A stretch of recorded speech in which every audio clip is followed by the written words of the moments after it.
பக்தி உலகம் அன்பர்களுக்கு ஈஸ்வரின் அன்பான வணக்கங்கள். பக்தி உலகத்தில் இன்றைய சிறப்பு விருந்தினர் எப்போதும் போல நம்மளுடைய அதிசய மனிதர் திருமுருக பெருமாள். வணக்கம். வணக்கம்.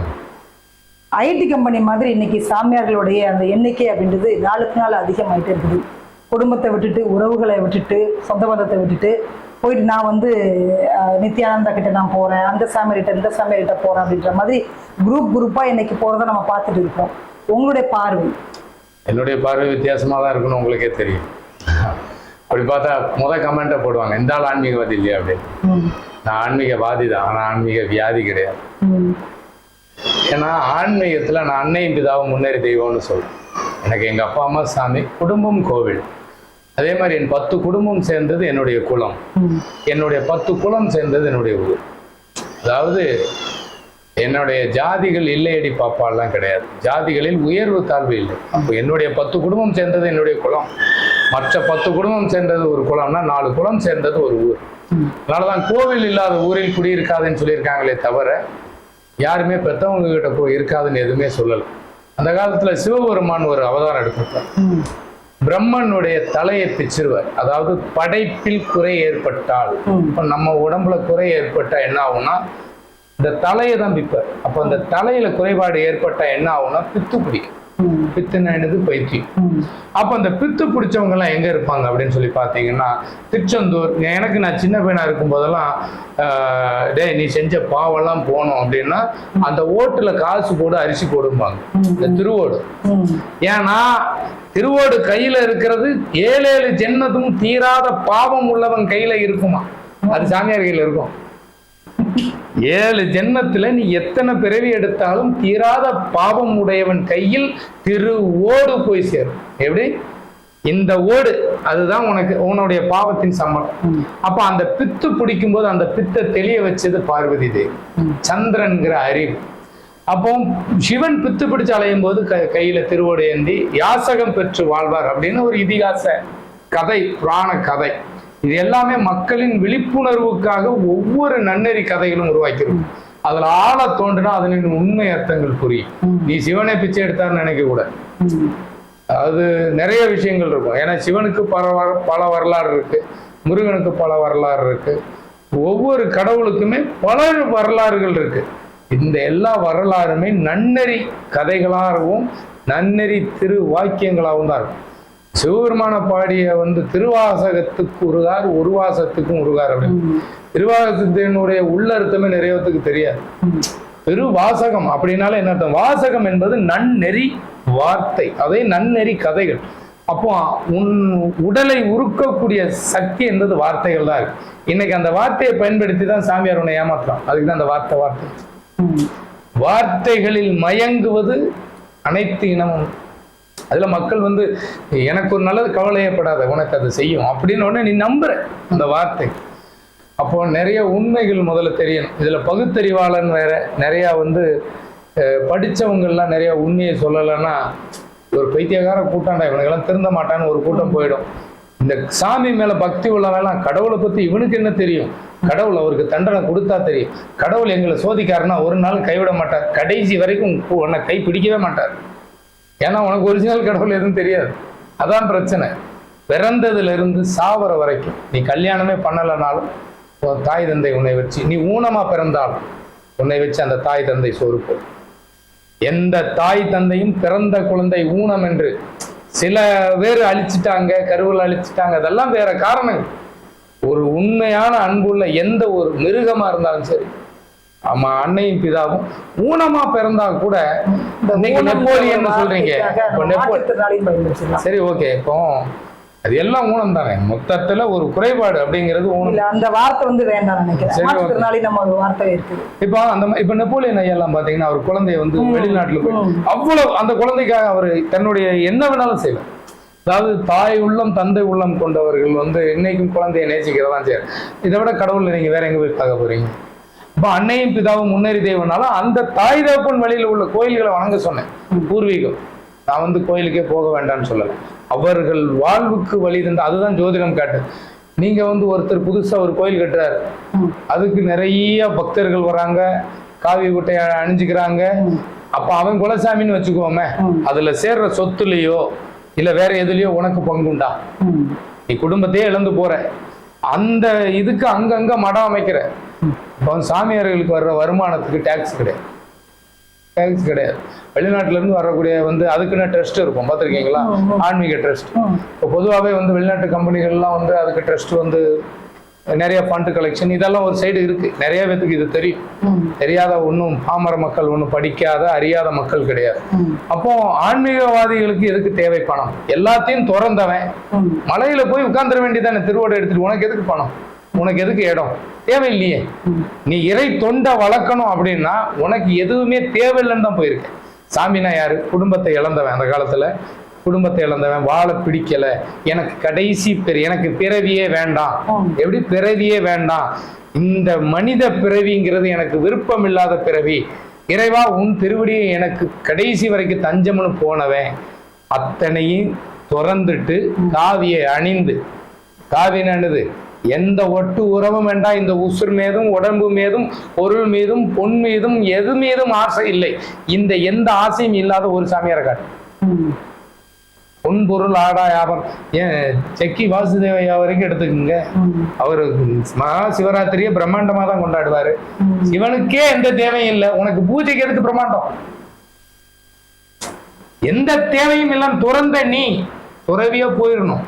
அதுக்குதான் காடு, இமயமலை நிறைய இருக்கு. இந்த மாதிரி காடுகள் வழியில நீங்க யாசகம் வாங்கி வாழ வேண்டியவங்கிட்ட போய், அவனே குடும்பத்துல வாழ தகுதி இல்லை, வாழ விருப்பம் இல்லை, எது மீதும் பற்று இல்லை, அவங்கிட்ட போய் ஐயா என் வாழ்க்கை எப்படி இருக்கும்னா, இவன் குடும்பத்தெல்லாம் விட்டுட்டு அங்க போறான். ஐயா என் வாழ்க்கைக்கு ஒரு வழி சொல்லிட்டே, அவனே எனக்கு இந்த குடும்பமே பிடிக்கல, வாழ பிடிக்கலன்னு சன்னியாசியா போனவன் அவங்கிட்ட குடும்பத்தை பத்தி பேசுறேன், அவனே அங்க வாழ தகுதி இல்லாம போறான். அப்போ உன்னுடைய எண்ணம் எப்படி இருக்குன்னா, கெட்டவன் கிட்டிட ராஜவனா, ஒரு குலம் அழிந்தவன்கிட்ட போய் என்னுடைய வாழ்க்கை எப்படி இருக்கும் எனக்கு, அவனை அங்க பாதுகாக்க தவறியவன், ஒரு நாட்டையும் நாட்டு மக்களையும் காக்க தவறிய மன்னன் எப்படி சிறப்பான ஆட்சி அமைக்க முடியுங்கிறீங்க? அதே மாதிரி தன் குடும்பத்தையும் குலத்தையும் இழந்த ஒரு சன்னியாசி யாசகன், யாசகன்னா தெரியும் நினைக்கிறேன் தமிழ் வார்த்தை, அதாவது பெற்று வாழ்வன், பிச்சைக்காரன்னு வச்சுக்கேன், வாழ்றவன் கிட்ட போய் வாழ்க்கை எப்படி இருக்கு. அந்த காலத்துல எல்லாம் கோயிலுக்கு வெளியில இருக்க திருவோட்டுக்கு நம்ம போட்டு போவோம், உள்ள போனா சாமி கிட்ட வரங்க வாங்கிட்டு வருவோம். இன்னைக்கு நீ போகும்போதே அவங்கிட்ட கேட்கிற, ஐயா எனக்கு வரம் கொடுங்க அப்படின்னு. பிச்சைக்காரங்கிட்ட பிச்சை எடுக்கிற சமூகம் தமிழ்நாட்டில் மட்டும்தான். ஆன்மீகம்ங்கிறது மிகப்பெரிய ஒரு விஷயம். அறியாமை என்னும் இருளை போக்கக்கூடிய ஒளி ஆன்மீகம். அதை 7 சக்கரங்கிறது 7 தலைமுறை, நம்மளுடைய உடம்புல இருக்கிற அணுக்கள், அதாவது நோயற்ற வாழ்வை குறையற்ற செல்வம், அன்னையும் பிதாவும் முன்னேறி தெய்வம், குடும்பம் ஒரு கோவில், இதை எதையும் இல்லை என்ற ஒரு பொருள் படைத்தவன். பட்ட மரம், காஞ்ச மரம், விறகுக்கு கூட பயன்படாத ஒரு பால் அற்ற மரம், இது விறகுக்கு கூட பயன்படாது, அதாவது இத்து போன மரம். அவங்கிட்ட போய் வாழ்க்கைக்கு சத்து கேட்குறது, இது எவ்வளவு பெரிய கொடுமை. அப்போ நித்யானந்தாலாம் தனி நாடு, குண்டலினி சக்தி. ஏய் நீ முதல்ல எல்லாத்தையும் இழந்தவன் துறவி, நீ சத்திய பத்தியே பேசக்கூடாது, நீ எதுவும் வேண்டாம்னு ஒரு இடத்துல உட்கார்ந்துடணும். நாட்டை வாங்கிட்டு 1008 கேஸ் கேட்டா என்ன சொல்றீங்க அப்படின்னா, அதுவும் ஒரு வகை, அதாவது ஆண் பெண் உடல் உறவுக்கு அவர் சொல்றாரு, அதுவும் ஒரு வகை ஆராய்ச்சி. செத்தவனுக்கு எதுக்குற ஆராய்ச்சி? அதாவது ஆன்மீகவாதிங்கிற துறவி என்பவன் இறந்தவனுக்கு எந்த தேவையும் இருக்காது. ஒரு உடல்ல இருந்து உயிர் போயிடுச்சுன்னா எந்த தேவையும் மற்றவன், அவன் சிவன் அடி சேர்ந்தார், இறைவன் அடி சேர்ந்தார். இறைவா உன் பாதம், இந்த இயற்கை இறைவன் அப்படின்னா இந்த இயற்கையோடு கலந்தவன் இறந்தவன். அப்போ அவனை சொல்றாங்க சிவலோக பதவி போயிட்டார். உயிரோடு இருக்கிறவன் எந்த பொருள் மீதும் பற்று இல்லாமல் அத்தனையும் துறந்து எனக்கு எதன் மீதும் விருப்பம் இல்லை என்று போனவன் இருந்தும் இறந்தவன் அப்படின்னு அர்த்தம். அவன் உடல் இருந்தும் இறந்தவன். செத்தவனுக்கு என்னடா மயிர் ஆராய்ச்சி? செத்த போனவன் நீ. அப்போ சாமியார் என்பவன் இறந்த பிணத்திற்கு சமம். கொள்கை பரப்புங்கிறது, ஆன்மீக கொள்கைகளை பரப்புறதுங்கிறது சித்தர்கள் ஓலைச்சுவடிகள் எழுப்பியிருக்காங்க. நீ இந்த வைத்திய குறிப்பு சித்த குறிப்புகள்ல இது இருக்கு, இது யார் சொல்றீங்க? இந்த சாமி காப்பாத்தும், இந்த சாமிக்குன்னு நிறைய மடங்கள் ஆரம்பிங்க, இந்த சாமிக்குன்னு நிறைய பேர், இந்த ஓம் சக்தி கோயில், இப்படி நிறைய ஒவ்வொரு கோயிலுமே நிறைய இருக்கு. இப்ப நிறைய பாத்தீங்கன்னா அங்கங்க ஒவ்வொரு வேடை, மஞ்சள், காவி, பச்சை, அது எந்த உடை அணிஞ்சிருக்கோ அது அவங்க குரூப்ல உள்ளது. இப்ப காசிக்குன்னு போனீங்கன்னா அங்க ஒரு சங்கம் இருக்கு, அகோரிகளுக்குன்னே ஒரு சங்கம். செத்தவனுக்கு எதுக்குடா சங்கம்? ஆன்மீகம் அதாவது ஒண்ணுதாங்க. துறவி அப்படின்னா அந்த காலத்தினுடைய வார்த்தை. முனிவர்கள், ரிஷிகள் குல பத்தினியோடு, தர்ம பத்தினியோடு, மக்களுக்கு எந்த ஆசையும் இல்லாமல் தன்னால் இயன்றதை சேவை, மக்களுக்கு சேவை செய்ததை இறைவன் சேவையாக எண்ணியவர்கள் ரிஷிகள், மகான்கள், முனிவர்கள். அரசனுக்கு தொண்டு செஞ்சால் அது மக்களுக்கு போய் சேருங்கிறதுனால அவங்க அரசனை ஃபாலோ பண்ணாங்க. எடுத்த உடனே ஏன் ஏழைகளுக்கு செய்யலன்னா, மக்கள் சேவை என்பது இறைவனும் அரசனும் ஒண்ணுன்னு அந்த காலத்துல பாடி வச்சிருந்தாங்க. அதனால மன்னனை பாதுகாத்து மன்னன் வழியில என்னென்ன இந்த மக்களுக்கு செய்யணுங்கிற முறை பாகுபாட மன்னனுக்கு எடுத்து சொன்னாங்க. நீ எந்த சாமியாராவது முதலமைச்சர்கிட்ட போய் ஐயா இதை செஞ்சா ஊர் நல்லா இருக்கும்னு சொல்லியிருக்கியா? இல்ல அவர் தான் ஏத்துப்பாரா? வாய்ப்பே கிடையாது. அப்போ இங்க நீங்க தனிப்பட்ட முறையில ஒரு விஷயத்தை கொண்டுட்டு போறீங்க, இதுக்கும் ஆன்மீகத்துக்கும் சம்பந்தம் கிடையாது. ஆன்மீகவாதிகள் என்பவர்கள் இறை தொண்டர்கள் கிடையாது, அவன் இறைவனடி சேர்ந்தவன். ஆன்மீகவாதி என்பது யாருன்னா இறைவனடி சேர்ந்தவர். நாங்க செய்யறது தொண்டு, மக்களுக்கு ஏதோ என்னால முடிஞ்ச நல்ல கருத்து, என்னால உனக்கு அந்த குறை இருக்குன்னா அதுக்கு வழிகாட்ட முடியும். நான் காவி அணிய மாட்டேன். ஏதோ விரதம் இருக்கிறோம் அப்படிங்கிற ஒரு விஷயத்துக்கு 4 பேர்கிட்ட நம்ம எப்படி நம்ம ஏதோ ஒரு கோயிலுக்கு மாலை போட்டிருக்காண்டா அப்படி கொண்டுட்டு வந்த ஒரு விஷயத்தையும் கூட நான் நார்மலா தான் இருப்பேன். ஏன்டா நீ இப்படி இருக்க அப்படின்னு நான் எனக்கு தெரிஞ்ச மாதிரி எங்க ஊர் ஒரு சில விஷயங்கள் சொன்னா அதுக்காக வேணும் ஒரு 40 நாள் இருப்பேனே தவிர முழுமையாக காவி. என் தாய் தந்தை இருக்கும்போது ஏன் எனக்கு எல்லாமே இறைவன் நல்லா கொடுத்துருக்கான். எனக்கு ஒண்ணு நான் பாக்குறதுக்கு சொந்த பந்தத்தை கொடுத்துருக்கா. எனக்கு சாவர வரைக்கும் நான் உழைக்கலனாலும் சோறு போட ஆள் இருக்கு. அதே மாதிரி நீங்க உறவுகளோட இருந்தா ஏங்க, ஒரு குருவி இனம் கூட தன்னுடைய இனம் அடிபட்டுருச்சுன்னா காக்கை 10 பேத்துக்கு கொண்டு போய் கொடுக்கும். பறவைகள் இருக்கு, அத்தனை விலங்கினமும் சரி, ஒரு தன் இனத்துல ஒண்ணு அடிபட்டுருச்சுன்னா இன்னொன்னு கொண்டு போய் அதுக்கு உணவை சேர்க்கும். நீ பிறர் உணவை பறித்து பலருக்கும் கொடுக்காமல் தடுக்கும் இனம். அப்போ ஆன்மீகம்ங்கிறது நீங்க சொல்ற சாமியார்களை நான் ஆன்மீகவாதியை ஏத்துக்கிறது இல்லை. அவங்க இறைவனடி சேர்ந்தவர்கள். எது? இறைவன் திருவடியை சேர்ந்தவர்கள். செத்தவரோடு எத்தனை கூட்டம் சேர்ந்தாலும், சுடுகாட்டுல எத்தனை கூட்டம் சேர்ந்தாலும் போனம் தானே. சுடுகாட்டுல எத்தனை பேர் போச்சாலும் பொதுச்சாச்சு, அவ்வளவுதான், முடிஞ்சு போச்சு. அப்ப இவன் குடும்பத்தை விட்டு போறான்னா தன்னுடைய ஊரை விட்டுட்டு சுடுகாட்டுக்கு போறான். சுடுகாட்டுல எவனாவது போய் வாழ்வானா? கடைசி யாத்திரை. ஆன்மீகத்தை தேடி அல்ல இல்லறத்தை துறந்தவன், நான் குடும்பத்தை இழந்துட்டு நான் போய் ஜாமியாரா தான் இருப்பேங்கிறவன் எல்லாம் சுடுகாட்டுல தன் உடலை அழிந்ததுக்கு சமம். திருப்பி அதுல ஆராய்ச்சி அது இதுன்னா மிகப்பெரிய இன்னல்களையும் மிகப்பெரிய இந்த பிரபஞ்சம் சும்மா விடாது. ஏன்னா ஒவ்வொரு அசைவையும் இந்த பிரபஞ்சம் ஆட்சி பண்ணும். உனக்கான விஷயத்தை நீ விட்டாலும் உன் சந்ததிக்கு அது விதைச்சிடும். அப்புறம் அன்னைக்கு எனக்கு சந்ததி இல்லை அது இல்லைன்னாலும் அடுத்த பிறவி எடுக்க மாட்டேன்னு மட்டும் நினைச்சிடாத. மனிதனுடைய பிறவி அடுத்த மனிதன் தான். அதுக்கு இதை விட இன்னைக்கு நிறைய பேர் கஷ்டப்படுறேன், என் கருமானா பாவம் செஞ்சவனை திருப்பி அந்த பாவம் விடாது, புண்ணியத்தை செய்ய விடாது, சேர விடாது. அதனாலதான் பூர்வீகங்கிற புண்ணியத்தை நிறைய பேர் இந்த கலியுகத்துல மறந்து வாழ்றான். நான் நிறைய பேர் பூர்வீகத்துக்கு போக சொல்லும் போது நிறைய பேருக்கு தெரியல இந்த கர்மாவை ஜெயிக்கிறதுக்கு மதிங்கிற அறிவு. தாய் உள்ளம் என்னைக்குமே கனிவான உள்ளம். சந்திரன் என்பதை இந்த உடலுக்கு தாய். அப்ப அவ கனிவா உன் அறிவுங்கிற மூலமா, மதினா சந்திரன், மதினா அறிவு, அந்த அறிவு பூர்வமா டே என்னதான் தப்பு பண்ணாலும் என் பிள்ளைங்கிறதுக்காக பூர்வீகத்துக்கு அவ கூப்பிடுறா. மதியற்றவன் நான் போக மாட்டேன், எனக்கு தெரியாது, எளிமையான பரிகாரம் சொல்லுங்கிற, சாமியாரை தேடுற, பல கோயில்களை வளர்க்குற, இந்த மாதிரி நிறைய வெளிநாட்டு பணம் வர்றதுனால இன்னைக்கு அரசியல் சப்போர்ட் அவங்களுக்கு அதிகமா இருக்கு. ஆன்மீகவாதிகளுக்கு அரசியல் ரீதியாகவே உங்களுக்கு என்ன ஆயிடும்னா நிறைய அந்த கருப்பு சந்தை அப்படின்னா பதுக்கி வைக்கிறது. உங்களுக்கு எந்த டேக்ஸ் கிடையாது. இப்போ நமக்கே ஒரு விஷயம் பண்றோம், ஜோதிடம், ஆன்மீகம், இவங்களுக்கெல்லாம் வருமானம் வரின்னா டேக்ஸ்ன்னு எதுவும் கிடையாது. ஏன்னா இது ஒரு அங்கீகாரம் பெற்ற ஒரு தொழில். அது நீங்க ஒரு கவர்மெண்ட் எம்ப்ளாயோ ஒரு தனியார் எம்ப்ளாயோ ஒரு ஆவணத்துல நீங்க கவர்மெண்ட்டுக்கு நீங்க டேக்ஸ் கட்டுறீங்கன்னா மட்டும்தான், கவர்மெண்ட் அங்கீகாரம் பெற்றது மட்டுமே அவன் வந்து ஓகே. இப்போ நமக்கெல்லாம் வந்து கொடுக்குற காசு எல்லாமே நம்மளதே கிடையாது. நான் மற்றவங்க எனக்கு வர்ற காசே கிடையாது. இப்போ இதுல வந்து எனக்கு அந்த தேவையில்லாத 2வது இடம் வேண்டாம் அப்படின்னு வச்சு.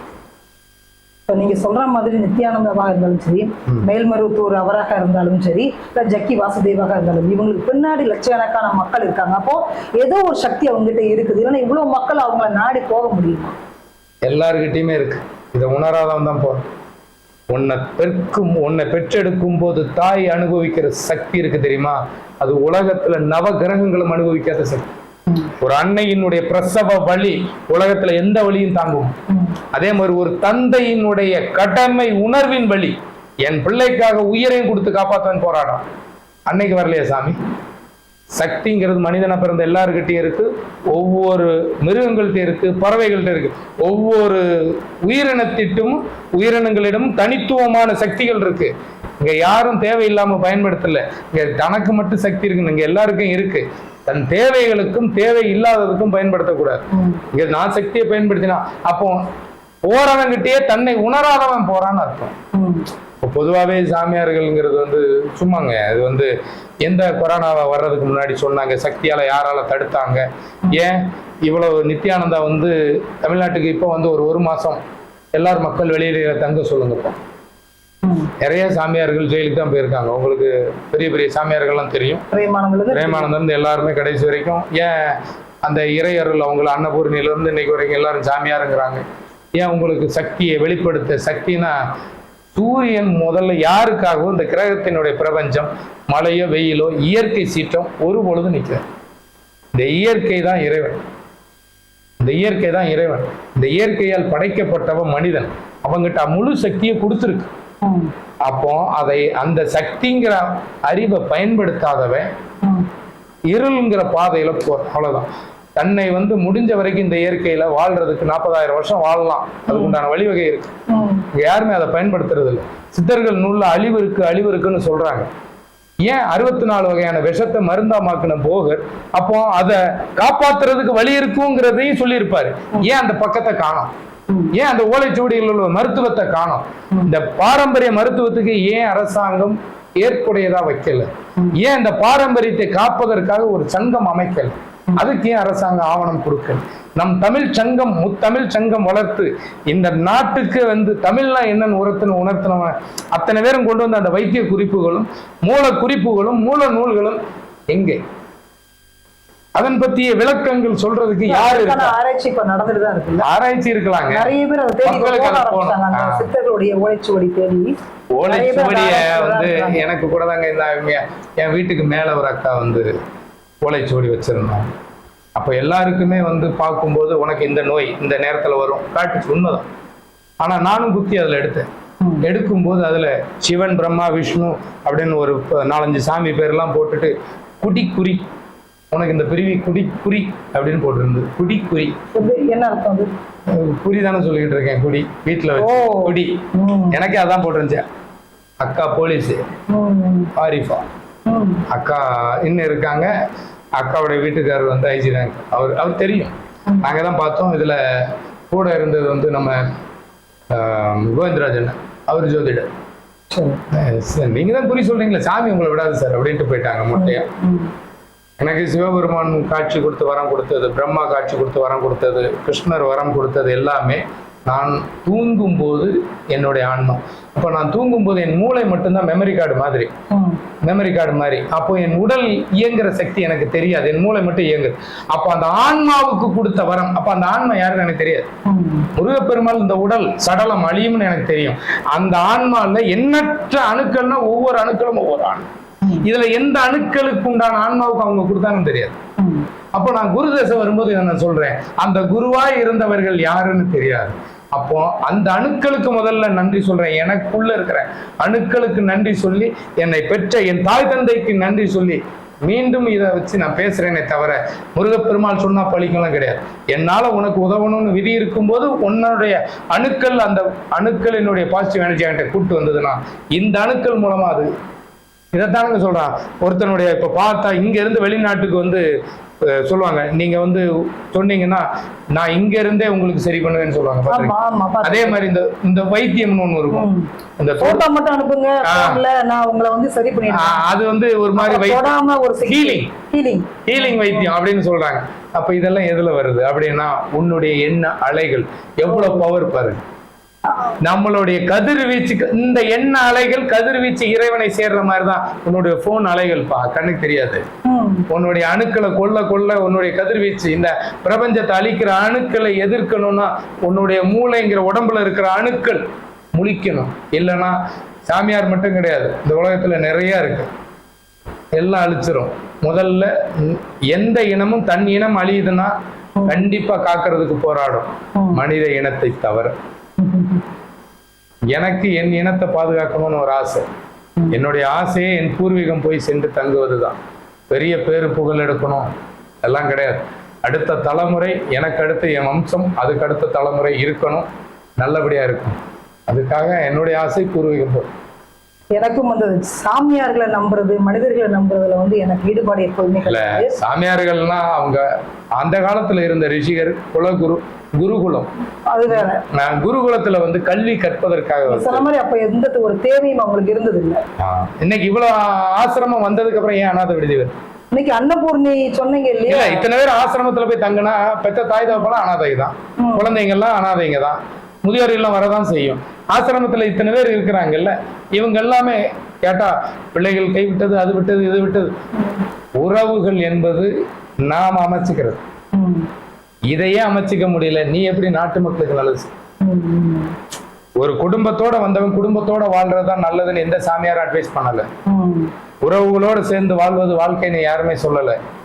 அத்தனையும் துறந்தவன் இறைவனடி சேர்ந்தாருன்னா உனக்கு எந்த தேவையும் தேவையில்லை, எந்த கூட்டமும் தேவையில்லை, எந்த பணமும் தேவையில்லை, எந்த ஒரு விளம்பரம், எந்த பதவி, எதுவுமே தேவையில்லை உனக்கு. உணர்ச்சி வரைக்கும் செத்தவன் ஜடம். அப்போ சிவனுக்கு எந்த தேவையும் இல்லை அப்படின்னா உயிருக்கு எந்த தேவையும் இல்லை. இந்த உயிரோடு ஒட்டி இருக்கும் உடலுக்கு தான் அனைத்து தேவை. உடலின் பற்று உள்ளவன் எவனும் ஆன்மீகவாதின்னு சொல்லக்கூடாது. பின்னாடியே ஒரு கூட்டம் இருக்குது, நீங்க பாத்தீங்க. தீட்சை கொடுக்குறேங்கிறாங்க, அதுதான் கேட்க சொல்லிடுங்க. தீட்சை கொடுக்குறேன், அதை கொடுக்குறேங்கும் போது மக்கள் வந்து எதை தின்ன பித்தம் தீர்னு ஓடுறாங்கங்க. அதாவது ஒண்ணுதான், அறியாமையில இருக்கிற கூட்டம் இருக்கிற வரைக்கும் நிறைய பேர் சாமியார்கள் ஏமாத்துவான், அது ஏமாத்துவான், இது ஏமாத்துவான்னு சொல்றாங்க. நானே பூர்வீகம் போக சொல்றேனே தவிர நீங்க எனக்கு வழி சொல்ல மாட்டேங்கிறீங்க, நான் உங்களை தேடி வந்திருக்கேன் என்ன கேள்வி கேட்கிறேன். மொத்தத்துல நான் அப்படி கை காட்டினா உடனே சரியாது. அதுதான் நாங்க எதிர்பார்க்கிறோம். அப்போ எப்படிங்க அதே மாதிரிதான் செய்வாங்க. அதாவது ஒரே ஒரு விஷயம், அது உண்மையா? அந்த அன்னபூர்ணி அம்மா பண்றது வந்து உண்மையா இருக்குமா? அந்த மாதிரி தீட்சை கொடுக்குறேன்றாங்க, என்னோட பாசிட்டிவ் வைப்ரேஷன் உனக்கு வரும், நீ வந்து இறை சக்தியை உணரலாம். அந்த அம்மாவோட பாசிட்டிவ் வைப்ரேஷன் வரும்னா எப்படி ரெண்டு பேரை கல்யாணம் பண்ணிக்கலாமா? அதெல்லாம் அவனோட பர்சனல். ஒரே விஷயம், இங்க எல்லாருக்குமே நிறை குறை இருக்கு, நான் குறைய மட்டும் பேசுறேன்னு இல்லை. ஒண்ணுதான், மக்களுக்கிட்ட வைப்ரேஷன்ங்கிறது எல்லாருக்கிட்டையும் தனக்குள்ள இருக்கு. தான் அப்பனுக்கு ஒரு வியாதி இருந்து அது குழந்தைக்கு வந்தா உன்னால தடுக்க முடியுமா? உன் அப்பனுக்கு ஒரு பாசிட்டிவ் எனர்ஜி இருந்து அது உனக்கு வருங்கிறத உன்னால தடுக்க முடியுமா? ஒரு குழந்தை பிறக்கும் போது என்ன பாசிட்டிவ் எனர்ஜியோட பிறக்குது, என்ன நெகட்டிவ் எனர்ஜியோட பிறக்குதுன்னு சொல்ல முடியுமா? குழந்தை பிறக்கும்னு சொல்ல முடியும், உனக்கு இந்த குழந்தை பிறக்கும்னு சொன்னேன்னு 110 பேர் சொல்ல முடியும். பிறந்த குழந்தை ஊனமாக பிறக்காதுன்னு மருத்துவனால கூட நிர்ணயிக்க முடியாது. அது தங்கி இந்த பூமியில் இதைத்தான் பண்ணும்னு ஒரு ஆளுன்னு சொல்ல முடியாது. இந்த ராசியில் இந்த நட்சத்திரத்தில் பிறந்தவன் இப்படி இருக்கலாம் என்ப தோராய கணக்க வேண சொல்லலாம். அந்த தோராயமும் தவறாக போகுமே தவிர நிரந்தரமாகாது. நிரந்தரம் ஆகணும்னா நம் சித்தோர்கள் வந்து ஒவ்வொரு நரம்பு டாக்டரை மாத்தி வெட்டிடுவான். அந்த நரம்புல எதை தொட்டா நிற்கும், எதை தொட்டா ஓடுன்னு உடம்புல இல்லை, இந்த உலகத்துல இருக்கிற ஒவ்வொரு நரம்பையும் கற்றவன் சித்தன், தமிழன், நம் முன்னோர்கள், வேற யாரும் இல்லை. நம்ம தாத்தா பாட்டி தான் சித்தர், நம்ம தாத்தா பாட்டி தான் சித்தர். அவன் அணுக்கள் உன் உடம்புக்குள்ள இருக்கு. என்னைக்கு உன்னை மறந்து பிறரை நாட விரும்பினியோ அன்னைக்கே நீ யாசகம் பிச்சைக்கார மாறிட்ட. சித்தனுடைய வரலாறு என்பது நம் முன்னோர்கள், நம்ம தாத்தா பாட்டி தான் சித்தர்கள். அப்ப சித்தர்னு போய் வணங்குறீ, அவன் உனக்குள்ளதான் இருக்கான். அப்ப அந்த தாத்தாவை பிறந்த ஊருக்கு நீ போகும்போது அந்த அணுக்கள் ஆக்டிவேட்டட். இதுதான் என்னுடைய பூர்வீகம். உன்னை தட்டி எழுப்பு, உலகை வெல்லலாம். நீ தூங்க தூங்க இந்த உன்னை போட்டு மூடிடுவான், செத்துட்டான். அப்போ உன்னை உணராதவரை பல பேர் சாமியாருங்கிற வேஷம் இல்லை, எல்லா விதத்திலையும் உன்னை ஏமாற்றதான் செய்வாங்க. ஏமாறுறதுங்கிறது வந்து தன்னுடைய இயலாமையும் பரிதாப கோளாறுனா என் பிள்ளைக்கு சரியாயிராதா, என் குழந்தைக்கு சரியாயிராதா, இங்க போனா தீராதாங்கிற ஒரு எண்ணத்தினுடைய வேற்றுமை தான் உங்களுடைய அந்த எமோஷனல், அதாவது உங்கள் தேவை வந்து இன்னொருவருடைய தேவையாக மாறாம பார்த்துக்குங்க. எனக்கு தெரிஞ்ச கருத்துக்கள் இவ்வளவுதான். நான் ஒன்றும் பெரிய அறிவாளியோ பெரிய ஞானியோ கிடையாது. எனக்கு தெரிஞ்ச என்னுள் ஊறிய கருத்தை உங்ககிட்ட பகிர்ந்துக்கிறேன். எவர் மீதும் எனக்கு பொறாமையோ கோபமோ பழிபாவமோ கிடையாது. மக்கள் மீது விசுவாசமும் அடுத்த தலைமுறை மீது பற்றும் இருக்கிறதுனால இந்த அளவுக்கு பேசுறேன்.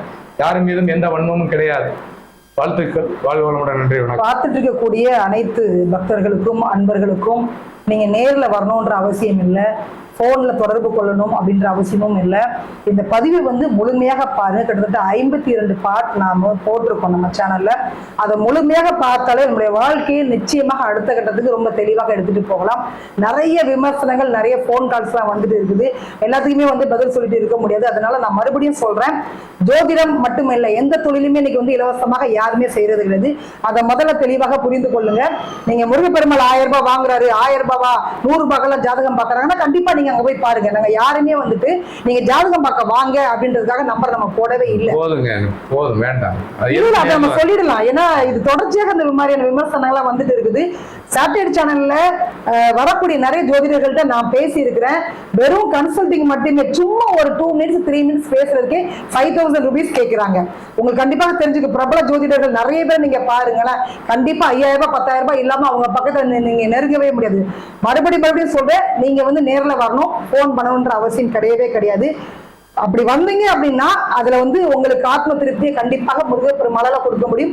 அப்படிப்பட்ட ஒரு எக்ஸ்ட்ராடனரி பர்சன். அதனாலதான் இவ்வளவு தூரம் அவர் கூட நான் பயணம் பண்ணிட்டு இருக்கேன். சோ மீண்டும் சந்திக்கலாம். அதுவரை உங்களிடமிருந்து விடைபெறுவது உங்கள் கேவி ஈஸ்வரி. நன்றி, வணக்கம். வணக்கம். ஒரே நிமிஷம், கடைசி பதிவு, இது ஷார்ட்ஸா கூட போடலாம். எந்த சாமியா இருந்தாலுமே உங்களுக்கு வந்து குண்டலின் சக்தியை வந்து இயக்குறான் அப்படின்னு சொன்னாலே உங்களுக்கு நாடி நரம்பு மொத்தத்தையும் அடக்க முடியும். அப்போ குண்டலினிங்கிற பாம்பு அவ்வளவு சிறந்ததுன்னு சித்தர்கள் வரலாறுல கேள்விப்பட்டிருக்கேன். அப்போ நம்ம கற்சிலையை வந்து சாமி சிலையை 48 நாள் தண்ணிக்குள்ள வைப்போம். எவையெல்லாம் சாமி நான் தான் ஜாமின்னு சொல்றவன ஒரு 48 மணி நேரம் தண்ணிக்குள்ள வச்சிருவோம். உயிரோட வந்தா ஒரிஜினல் சாமியார்னு ஏத்துக்குவோம். வேற எந்த தீ மிதிக்கிற வேலையும் கிடையாது. யாரா இருந்தாலும் 48 மணி நேரம் தண்ணிக்குள் வைக்கப்படும். அவர்கள் ஒரிஜினல் சாமியார்கள்னு ஏற்றுக்கொள்ளலாம். அவங்களுக்கு குண்டலினி சக்தி இருக்கு. தீட்சை வழங்குவது பலிக்கும். ஏன்னா அவங்க தீட்சையால் அவங்க மூச்சையை அடக்கி பல மணி நேரம் வந்து சமாதியில, ஜீவ சமாதியில எனக்கு ஜீவ சமாதி வேண்டாம், ஜல சமாதி தான் வேணும். ஓகே, அதனால தண்ணிக்குள்ள வச்சிருவோம். 48 நாள் யாரு தண்ணிக்குள்ள இருக்காங்களோ 48 மணி நேரம் போதும். 48 மணி நேரம் தண்ணிக்குள்ள ஒரு மண்டலம் உண்மையான சாமியாரப்ப அவங்ககிட்ட நம்ம போய் தீட்சை வாங்கிக்கலாம். மீண்டும் சந்திக்கலாம். நன்றி, வணக்கம்.